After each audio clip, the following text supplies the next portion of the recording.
What's going on YouTube? It's fineokay, and today I'm bringing you guys a little explanation video on why I play on minimum or low settings in Smite game. I've been getting a lot of questions on my YouTube about, why I'm playing on these settings, why it looks like crap, and stuff like that. A lot more lately than I have in the past, so I figured I'd make a video on it. I do have a command in my Twitch chat explaining why I do play on these settings, but it doesn't go into great detail, so I figured I'd make a video on that topic. So the first reason, and the most simple reason, is that Smite game isn't really well optimized, so I have to play on these settings while I'm streaming and making videos. That way I don't drop frames during my game. If I'm dropping frames during my team fight or during my, just using abilities or whenever, it's going to affect the gameplay. And I care more about the gameplay being good rather than it looking good. So if I have to sacrifice some quality to make sure that I'm playing well and teaching you guys how to play the best you can, because I'm a competitive player, right? All I care about is playing the best every game that I can.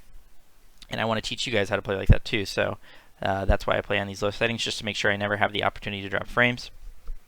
Even though I still sometimes do. Like I say on my stream all the time, I do drop frames while I stream even with these settings. I will be getting a better PC pretty soon, and maybe we can look to change these settings at that point. But for now, I'm keeping these. And I may not even change them because that kind of flows into my second reason.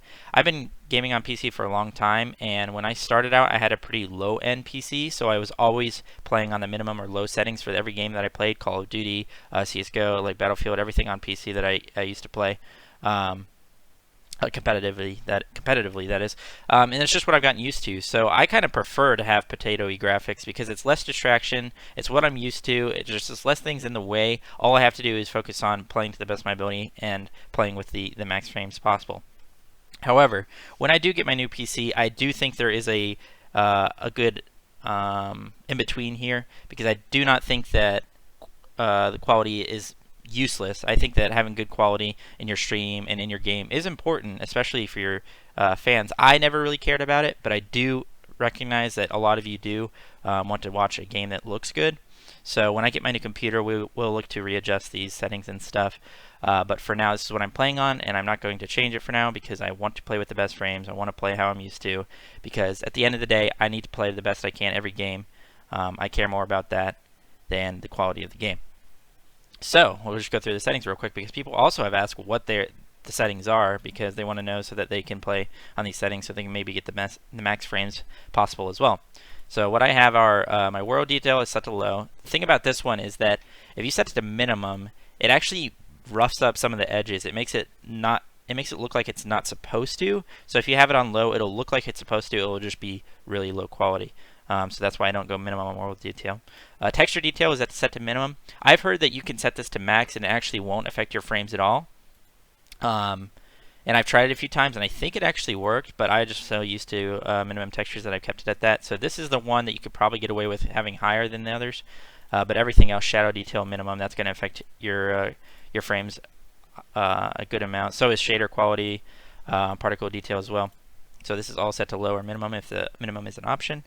Screen type borderless window when you're not playing, but when you're in game, you set it to full screen. That'll help with your frames a good amount. So I don't usually play on borderless window. I don't think that that's one of my problems. I always set it to full screen during the game. You'll see when I'm streaming that I do that. Resolution scale just set to 100%. That's your normal thing. And then my resolution is 1920 by 1080. That's just 16 by 9, which is what my monitor is, 144 hertz monitor. So anti-aliasing off. This is it helps with the blurriness or something, I think. But if you have it off, it does require a little bit of a better PC. Higher end games will have anti-aliasing off, or whatever it's called. We'll have it on, actually, rather, and it'll look better, but it requires more power from your computer. And then D3, D11 I use as well. I'm not too sure why I use that, but I do. And that's it. I use ragdoll physics, and of course I use vertical sync. That's VSync, and that locks your frames. But that's it. So those are my settings. Like I said, a little bit of an explanation on why I use those. The main reason is I don't want to drop frames when I'm playing Smite game. It's not the most optimized game ever. But like I said, when I do get my new computer, I'll look to maybe change these settings so that we can find a middle ground, a good quality, and also not dropping frames. Because I don't want you guys to think that the game looks like complete shit and you won't even watch my videos because the settings look bad. I definitely don't want that. But like I said, I do want a little leeway from you guys, because at the end of the day, I'm trying to teach you guys how to play the game. I'm trying to play the best I can every game. so I can't really do that if I'm dropping frames. So that's kind of the situation. I hope you guys enjoy the video or learn something, or at least maybe understand a little bit better on why I play in these settings. And probably will until I get a new computer. And yeah, that's pretty much it. I hope you guys have a fantastic Sunday. I'll see you guys in the next video. Probably releasing some gameplays tomorrow or today, something like that. And we'll probably do a God Guide, because also, I forgot to mention, we hit 9K subscribers. So thank you so much, guys, for 9,000 subscribers. That's amazing. We're almost to 10K. We're 1,000 away, obviously. So thank you so much for that. I'll probably release a God Guide for that. Since we hit 9K, we'll just do a God Guide. I'll do it on somebody random. We'll see who it is. Maybe somebody interesting. We'll see. But yeah, that's pretty much it. So I'll see you guys later. Catch you next time.